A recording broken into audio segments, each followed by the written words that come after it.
Ok, kapitel 4, chapter 4, vi er på side 6. Chapter 4, Saturday, April 11.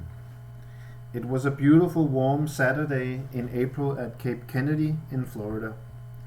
The three astronauts looked up at the command module high on top of the 110-meter high Saturn V rocket. After long hard hours in the simulator, they were ready. When I went on Apollo 8, thought Jim, the Saturn V rocket did its job. That was my third trip into space. Now I'm going to do it again. He looked at the other astronauts. This was their first trip into space. Were they afraid? Jim thought about his first trip into space and smiled. I was afraid, he remembered, but I tried not to show it.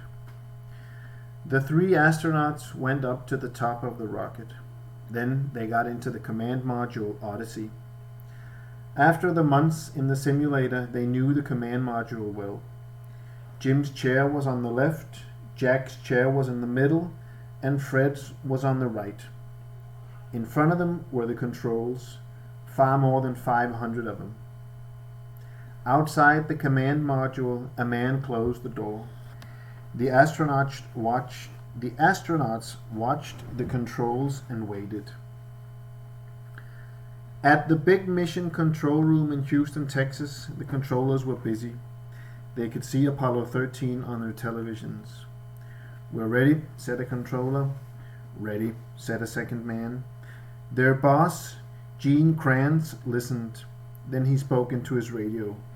"Cape Kennedy, this is Houston. We're ready." The people at Mission Control in Houston were excited. Only one man was quiet. Ken Mattingly stood away from the controllers and waited. "Okay, Houston," said a controller in Florida. "Apollo 13 will go in 1 minute." The time was 12 minutes past 1. Around the world, people sat in front of their televisions and waited. Inside the command module, the three astronauts waited too. "Get ready, men," Jim Lowell laughed. "It's time." 12, 11, 10, 9, 8, 7, 6, 5, 4, 3, 2, 1. Suddenly there was a loud noise. A long way below the astronauts, fire shot down from the engines of the Saturn rocket. Jim Lowell smiled. "We're moving," he said. People on the ground at Cape Kennedy looked up. The rocket was high in the Florida sky. "Houston, they're going to the moon," said the controller at Cape Kennedy. "Thank you very much," Gene Kranz answered from Houston. "Apollo 13 is ours now." Apollo 13 flew fast. Then the sound from the engines stopped. Below the command module, some rocket engines fell away. "Get ready for a kick," said Jim. Other rocket engines started and Apollo shot into space again. "That was a big kick," said Jack. "Houston, the second engine started okay," said Jim. "Thank you, Apollo," answered Mission Control. "Everything is fine." Jim looked at the lights on the controls in front of him. There was one light for each of the rocket engines. Suddenly the light in the center went out. It went back on, then went out again. "This is Odyssey, Houston," Jim said into his radio. "We have a center engine light out. The other 4 engines are okay."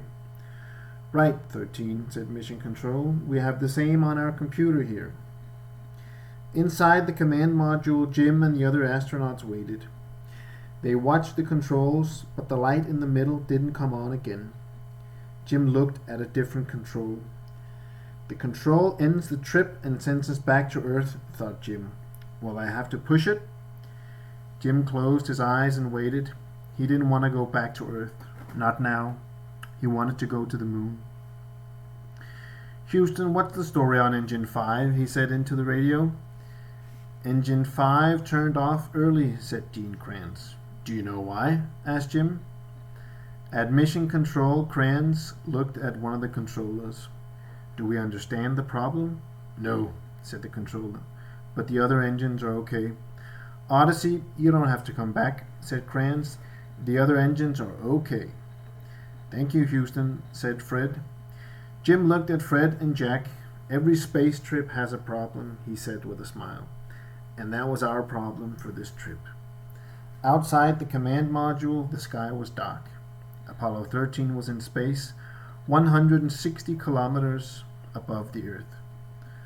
Apollo, this is Houston. The rocket engines will turn off now. You'll go around the Earth 2 or 3 times. We want to study our controls here. Okay, Houston. The engine noise stopped. It was very quiet. A notebook flew past the astronauts. Jim caught it in his hand. Gravity, he said. You mean no gravity, laughed Fred. Life is harder without it. Outside, more rocket engines fell from Apollo and went away into space. Jim looked out the window at the blue and green ocean below them. He picked up the camera and took a photo. Then Apollo turned and he could only see black space. Okay, Jim said to the other astronauts, let's get Apollo ready for the trip to the moon. The astronauts worked hard in the command module. Sometimes they stopped and took pictures of Earth below them. We can see the sun coming up, Houston, said Jim. We can see the Earth again. The colors look wonderful. It's beautiful, said Fred. At Mission Control, Kranz watched Apollo on a map in front of him. That's their second trip around the Earth, he said to a controller. Is everything okay in the command module? Yes, answered the controller. We can't find any problems. The engines will start in 1 minute. That will turn Apollo away from the Earth. Apollo, this is Houston, said Kranz. Everything is okay. It's time for Apollo's trip to the moon. Another engine started in the Saturn rocket and Apollo moved away from the Earth. Jim smiled. He felt great. He was in space again.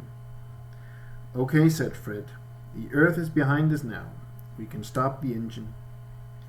1 minute later, the engine turned off, but Apollo didn't stop. It moved quickly through space. We're going to the moon, laughed Jim. Odyssey, you have to dock with Aquarius now, said Mission Control.